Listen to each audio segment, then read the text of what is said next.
It's been the case throughout the history of the internet. We've constantly been surprised. Whoa.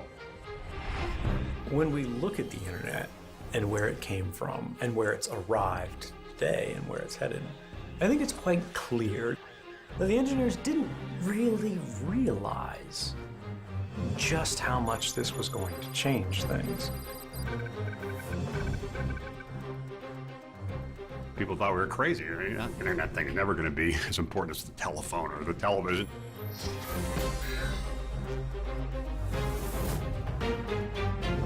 In this series, we'll journey through the past, present, and future of that revolution we call the internet. We'll go inside the hidden places, practices, and people who make it hum, and ask, why do we all love it so much?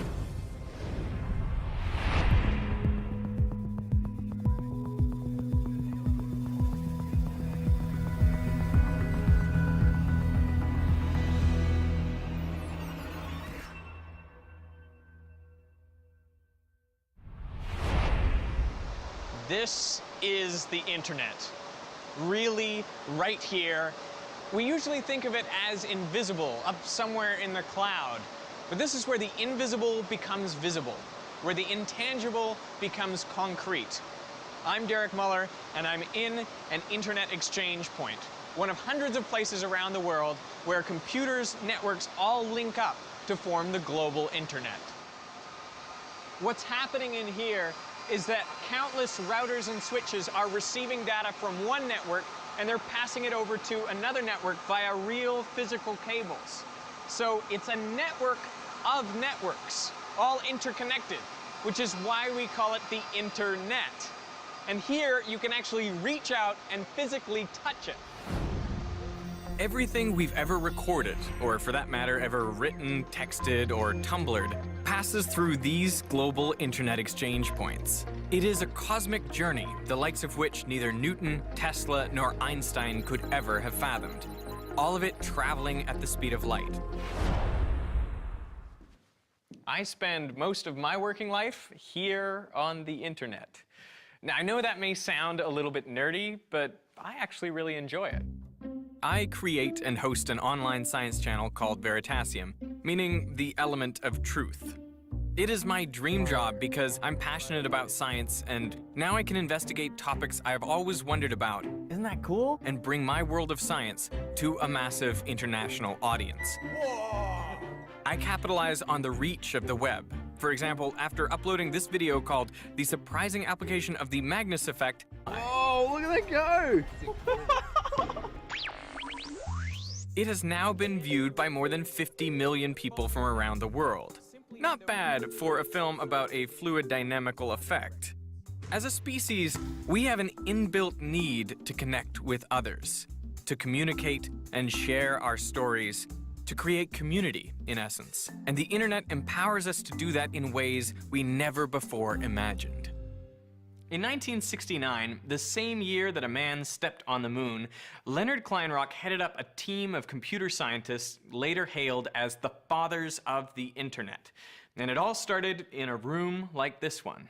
But the interesting thing is that if none of us had been born, we'd still have an internet today. It was in the air. It was going to happen. The inspiration to create a brand new network came from a branch of the Defense Department called ARPA, the Advanced Research Projects Agency. Well, you know, ARPA was formed as a response to the 1957 Sputnik launch by the Russians. The Soviets had caught us with our pants down. We were behind in technology. At the time, computers were very large, very expensive, and separated by great distances. So a single user wishing to use multiple programs would have to travel to different locations. Computers need to talk to each other, and there was no way in which they were able to do so efficiently at the time. Here was the problem. If you were trying to send files or messages over a network, you'd have to put them in one at a time. So each message had to wait its turn. And if one of the messages were really big, it would take a long time to go through. The solution Leonard Kleinrock and his fellow internet pioneers came up with still lies at the heart of the internet today. It's called packet switching. in which all the messages are cut up into pieces of the same size, called packets. Then the packets can travel separately through the network, making the best use of every available space. So packets from small messages, well, they can squeeze into the gaps between packets from large messages, avoiding the long wait. And once those packets have reached their destination, they can be reassembled into their original messages. To do all that chopping and reassembling, a special device would connect computers to the network. This is the very first piece of internet equipment ever. This is where the internet began. It's the interface message processor. It's made out of a military hardened machine for the Department of Defense. Inside, you notice, it is so ugly, it's beautiful. It's my friend, has a unique odor, and it's really old equipment, but this is where the entire internet began, right here. The year is 1969. Richard Nixon is inaugurated as our 37th president, and more than 1 million people gathered at Woodstock to celebrate sex, drugs, and rock and roll. And on October 29th, Kleinrock's team at UCLA logged into a computer at the Stanford Research Institute.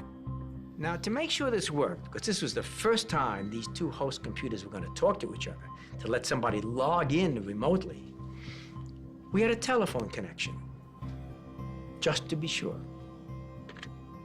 Now, to log in, you have to type L-O-G. So, Charlie types the L and he says to Bill, "You get the L?" Bill says, "Got the L." You type the O. "You get the O?" "Got the O." Type the G. Crash. The system went down. The first message ever on the internet was "lo," as in lo and behold. Samuel Morse had a good message on the telegraph network. He said, "What hath God wrought?" He prepared a message. He had the press and the media there. Alexander Graham Bell, telephone. "Come here, Watson, I need you." Neil Armstrong, a giant leap for mankind. But it turns out that the message we sent was about as short, as prophetic, as powerful as you can imagine. Lo, by accident.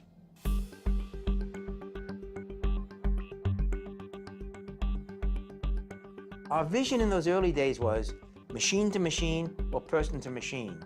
What I missed totally was that this was not about computers talking to each other. It was about people communicating with each other. By the end of 1969, there were just a few computers connected to the ARPANET. But the network grew steadily during the 1970s. But as they multiplied, it became more difficult for them to integrate into a worldwide system, and the desire for access to each other's data was enormous. Back in the 1970s, there was no single global internet as we know it today. Instead, there were lots of different networks, like the government's big ARPANET, satellite networks, and little community operations. But they all had their own different format, and they connected to each other in different ways. So in short, if you weren't already on a network, there was no way to get to it.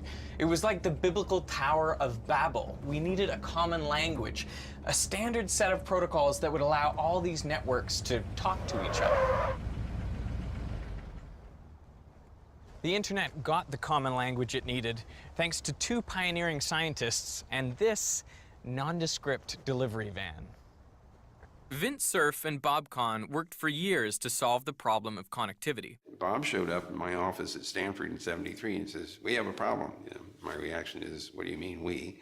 And he says, "Well, I'm trying to get these nets to interconnect, and I don't know how we should do that." Vint Cerf and Bob Kahn outfitted this vehicle with high-end computer hardware and radio transmission gear, and then they drove it through the streets of the Bay Area. On November 22nd, 1977, the team at this console was able to transmit a message to Los Angeles, 400 miles to the south. But they used 3 networks to do it.